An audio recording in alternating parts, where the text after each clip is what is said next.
And we're live. Welcome to Monday's edition of the live stream Finish First Financially. I'm Goran Radanovic. So, weekend was interesting for me.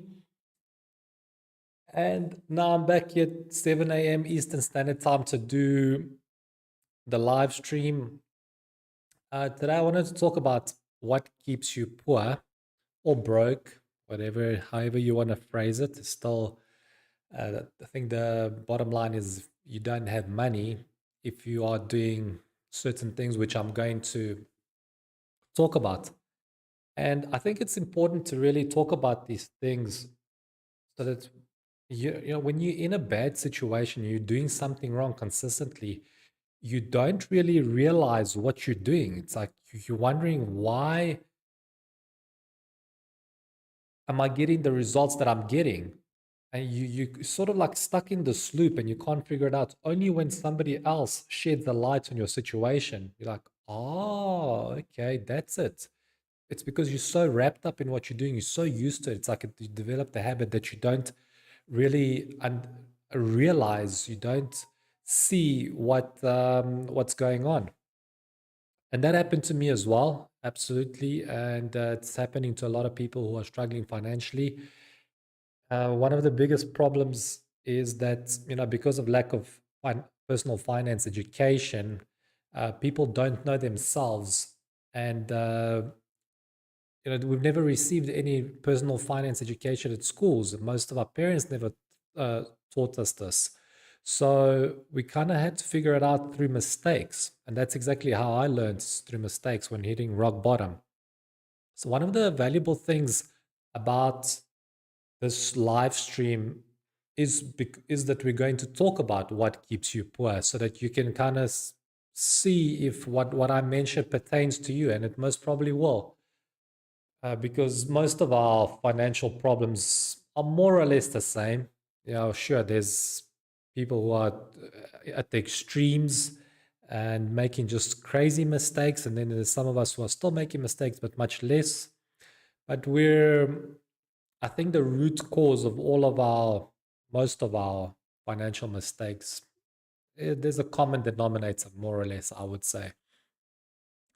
And one of the first things that I've also got an article that I'm going to talk about that I'll read from finishfirstfinancially.com. It's called What Keeps You Poor. And we'll go through some of the things that are really holding you back, that held me back, absolutely. And one of the first things is something that's become a complete uh, fascination for many people. They become so infatuated with this one item that they're spending crazy amounts of money on it. And I did as well. I spent 30% of my salary on it every single month, and that's your car. It has become a fascination for many of us to have nice cars that we can't afford. And one of the biggest reasons, as I've always been talking about this, the root cause is that status and comfort. You want to feel good. You want other people to perceive you as successful. And that was exactly me. My thought process. When I was a student, my dad gave me a Opel Monza 1986 model. The car's like in perfect condition, and just a bit old, but still ran fine, no problems. And once I graduated, I was grateful for the car. Absolutely, it had helped me without a doubt. But once I had gotten a decent paying job as an accountant after graduating, I thought, well, you know what? I need to upgrade to a better car. I think I was about 25, 26 at the time. And I wanted a nice car. I wanted to show off. I always wanted to own a BMW, and I found an M Sport one, very nice. And I didn't have the money for it. And because I didn't have the money for it, but I wanted the car, I took out a vehicle finance. That's to buy it, to finance it.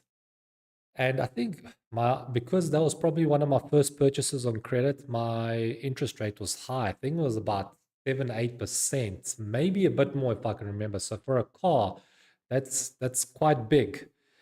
And I paid it off almost completely. I just sold it a couple months before I was about to pay off everything. And I had that car for about 2 years, 2.5 years. I can't really remember.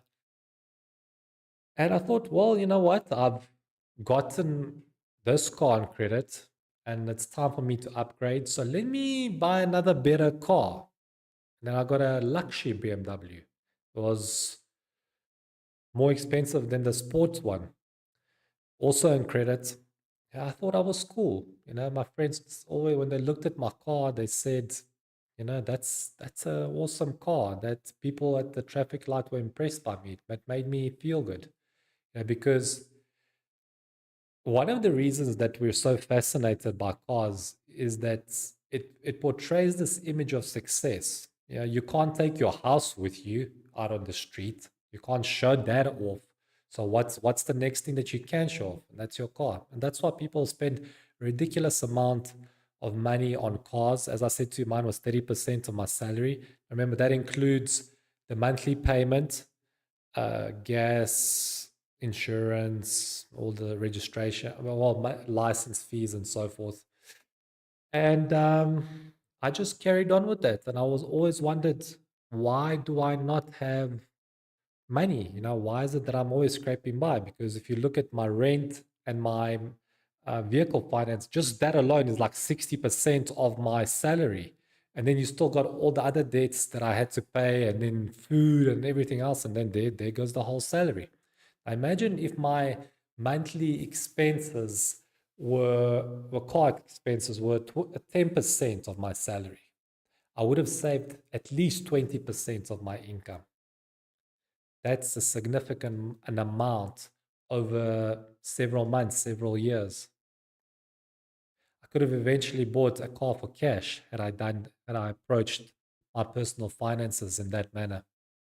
But I was just so obsessed with having this nice car, portraying this image.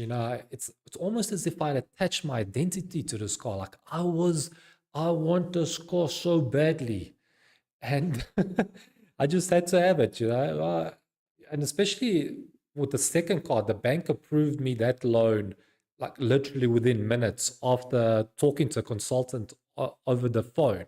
They just approved it because my credit was good. I was just paying everything off, and I even had a credit card I was paying. So they were extremely happy. And I thought, well, let me just carry on. Let me keep going on and on like this.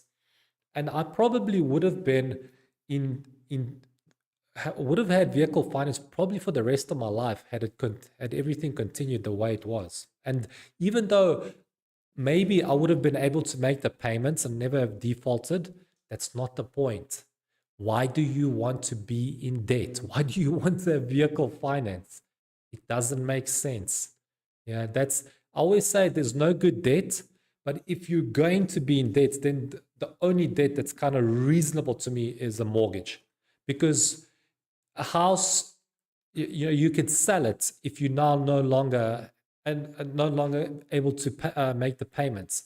Now you can do the same with the car, but the chances are higher that the value of your property has increased throughout the months and years. So you could end up making money if you sell that house, as opposed to losing money if you sell your car. And you might not even be able to sell it because your vehicle finance balance is higher than your car market's value, and you might not have any savings to make up that shortfall. So it's very, very risky. And that's pretty much what happened to me. My car, I think I was the vehicle finance was for 5 years. I'd paid off probably like 4 years and 3 months, and I had so like 9 months. And the car, and then obviously I got involved with my nightclub. I got fired from that. Had no savings, a mountain of debt, and now no income. I stopped paying that car for 3 months, for 4 months, 5 months. Bank is calling me. They begging me, just please make any kind of payments. No, we don't want to go through this repossession process with you. You don't want to repossess the car, just pay anything. And I had no money. So I said to them, please come and take the car. Well, not like I said that in those words, but I just said, you know what, I don't have the money. And they said, well, we have to take the car. And they eventually sold it at an auction, but because the car had broken down a few months before they had repossessed it, and I'd fixed it, then it broke down again. The car's value had dropped. I could have gotten more had it been running, but I just didn't have the money to fix it. So the amount that they sold it for was less than the outstanding balance of the finance, so I had to pay that.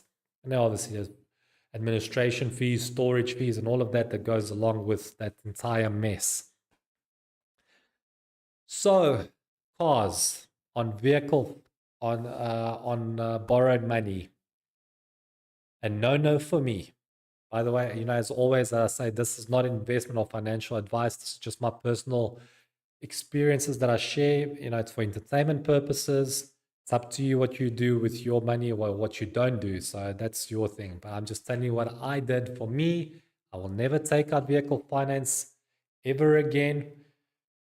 I was fortunate enough to work remote, so I didn't really need a car, but I've got cash to buy a car if I want to, but I don't want to. It's not necessary for me. And I just will never do the car thing ever again, the vehicle finance. I might buy a car, but if I do buy a car, it's first of all, it's going to be cash. That's the first thing. And second thing, which is probably even more important, is that it's going to be 1% of my net worth. Now, why do I say that my car will be 1% of my net worth if I buy it? That's because cars obviously, it's a liability, depreciates over time. So you're losing money on it. Why would I want to lose more than 1% of my net worth? If I absolutely have to have a car, I'm going to risk only 1% of my net worth because I know every day I'm losing value on that car and it's still costing me, you know, there's gas, there's all of insurance, all of these things that come with car ownership. And I don't want to spend more than 1% of my net worth on a liability. That's how I feel about it. You might feel differently. A lot of people do. And that's why their car is probably like 40, 50, maybe even 100% of their net worth. Yeah, so it's crazy. I mean, some people, they don't even have, they're like, their net worth zero. Everything is just financed. They're in negative and they're still buying these cars, vehicle finance. So it's crazy what's going on out there, but that's what people are doing. That's why I say 1% of my net worth is for the car. That's what I feel comfortable with. And if I'm going to buy it, if I'm going to buy a car, I'm going to, forget. I know I say 1%. 1% is actually worst case scenario if you really want to know the truth. But for me, I would spend max £3,000 dollars on a car. And I'll get a Toyota secondhand used and probably have some mileage on it. But you know what? I know if it's been taken care of, if it's been regularly serviced and I take care of it, it will definitely take care of me and it will last me a long time. That I know. Definitely Hondas and Toyotas, that's the deal with those cars. They're very reliable. You can get them for decent amounts. So I'll be prepared to spend only max three. I mean, I'll be maybe flexible to $4,000. That's how I feel about it. You know, some people are spending $40,000, $50,000 on a car.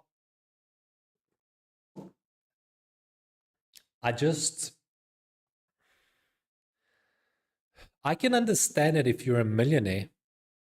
I can understand that. I really can. You've got no debt and you're a your net worth is in the multi-millions. Then that $40,000, $50,000 car is probably in the region of that 1% that I'm talking about. Then that kind of makes sense to me. Yeah, then in that situation, I'd be like, okay, yeah, 40, 50,000. If I was really in love with cars and if I like really needed this, then I can. But If I look at my cash flow at the moment, I can afford more than 1% of my net worth on I mean, let me put it this way, more than $3,000 for a car. And I still have plenty of cash left over after I buy a fairly expensive car. I don't want to do that. Why would I want to do that with my money? I'd much rather invest that in real estate. Maybe you can't buy anything for $40,000, $50,000, but it sure goes a long way towards buying an apartment for that. At least I'm putting away $40,000, $50,000 towards real estate as opposed to giving it for a liability. So that's just my process, the way I think about it, cars. And I think in 2022, the average car payment for a used vehicle was $500 in America. New car was $700. It's nuts. It's crazy. And remember, that's just the payment alone. So if you don't have, let's say you bought your car for cash, so you don't have vehicle finance payments every single month. So you're going to be saving at least $500 monthly. In a year, $6,000. That's not bad. That's not bad. That's probably more that you're going to have if you keep having a car that's financed. So let's get into the article. I'd like to read it and then we can continue on to the other points of what keeps you poor. So this is on finishfirstfinancially.com. I wrote this in August last year. So I said, before I got a grip on my finances, I was up to my eyeballs in debt and living paycheck to paycheck. Besides having no money management skills, I didn't understand why I struggled financially. After getting out of my rut, I identified 3 key things that held me back. Knowing what keeps you poor sheds light on the mistakes you've been making and helps you to get back on track. That's what I was talking about, kind of somebody else looking at your situation, whereas you're in it, you've got that point of view. Somebody else has that bird's eye view, they're looking at it from all sides as well. So they're looking at it from different perspectives, not just from your eyes. They might be able to see something that you can't see, and that's really the value of us sharing our experiences. My car expenses were about 30% of my income. You'd think I realized that was one of the problems. Nope. I kept my car until it eventually got repossessed because I had no money to pay for it. The really bad part was that I was living in it on the street. Yeah, that's what happened. When it got towed away, I was devastated. That was when it was repossessed. But I'm not the only one who hadn't realized that cars are a major deterrent to reaching financial freedom. The average car payment in America in 2022 was $500 for a used vehicle and $700 for a new vehicle. Keep in mind that doesn't include gas, repairs, maintenance, and licensing. All those expenses combined make up about 30% of the average American's income, just like it did mine. Yeah, I mean, yeah, that makes sense. That makes sense. $500 plus gas plus insurance easily adds up to $800-$900. And 30% of that, that's your income. You're looking at what, about $3,500 of an average income. So 30%. There you go. That's what you're dedicating to your car. For many people, not having a car expense means no longer living paycheck to paycheck and having savings. That's the biggest part of all of this. Just think about it. If you didn't have vehicle finance payments, you no longer have these vehicle finance payments every single month. You are no longer living paycheck to paycheck because you're saving at least $500 a month, which is what the average payment in America is per month for a used vehicle. You're now separating yourself from 60% of Americans who are living paycheck to paycheck. You're not living that life anymore. You're the one who's actually got some money. $500 is $500. It's $6,000 at the end of the year. Second year, you've got $12,000. Do you know how different you feel when you've got no money and you're struggling every single month to keep your head above water. And now you've got into a different situation where you've got $12,000 in savings. Gives you a confidence boost. That much I can tell you. It kind of relaxes your shoulders a bit, knowing that, if your income now stops all of a sudden, then you are not going to be in a world of trouble because you've got savings. That helps a lot mentally. Trust me on that. I know I've gone through it all. Okay, let's get back into the article. So that's one of the reasons car owners may want to consider getting rid of their vehicles if possible. And it's definitely possible if you work remotely or your city offers public transportation. When I worked remotely, I didn't have a car. I used public transportation. Those two scenarios apply to numerous car owners. My car was repossessed in 2017. I haven't replaced it since. I've got the money to buy a new car, but more importantly, I've got the wisdom to know that not having car expenses helped me to pay off $40,000 of debt and eventually save $50,000. And that's absolutely true because I didn't replace my repossessed car with another one.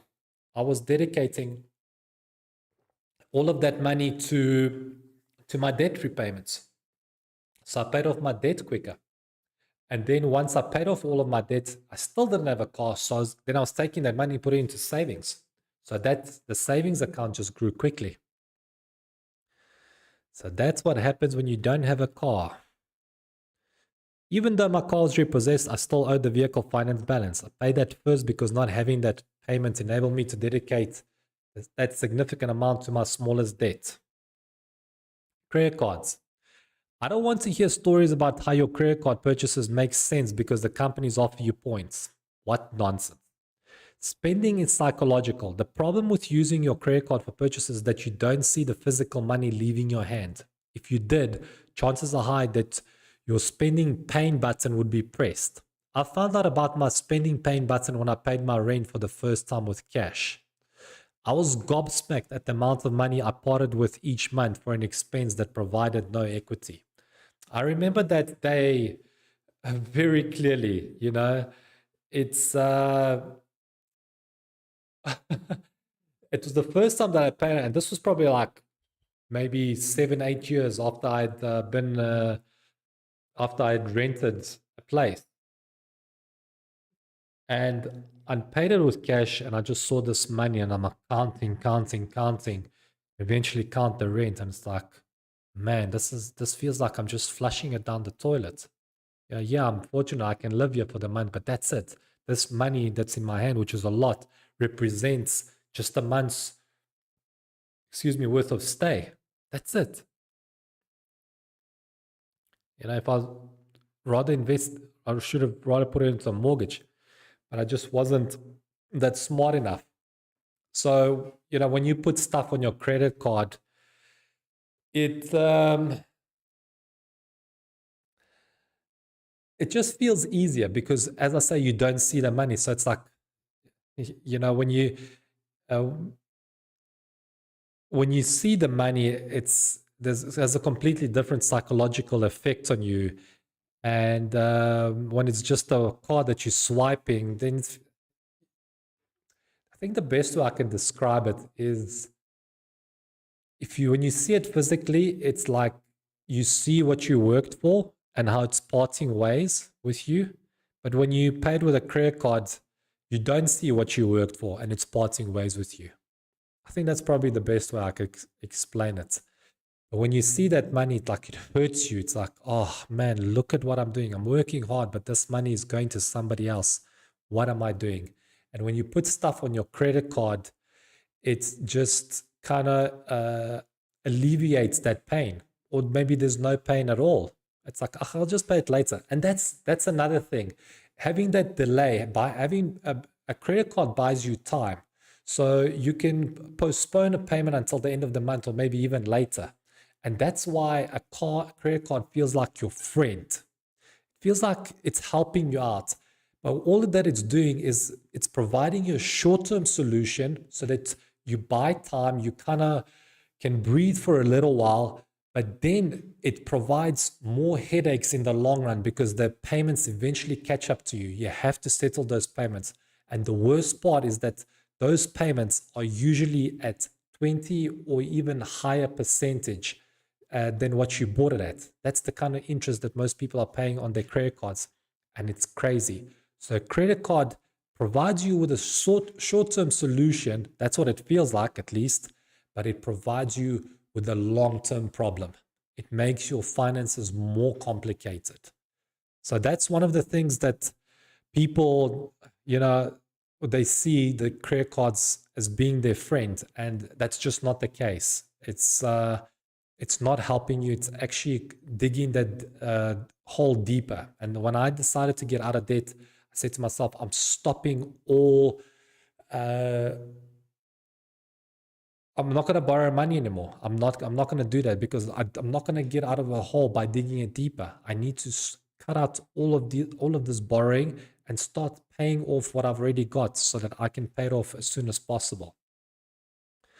Okay, so it feels easy to put expenses on a card, and adding several a day is a breeze.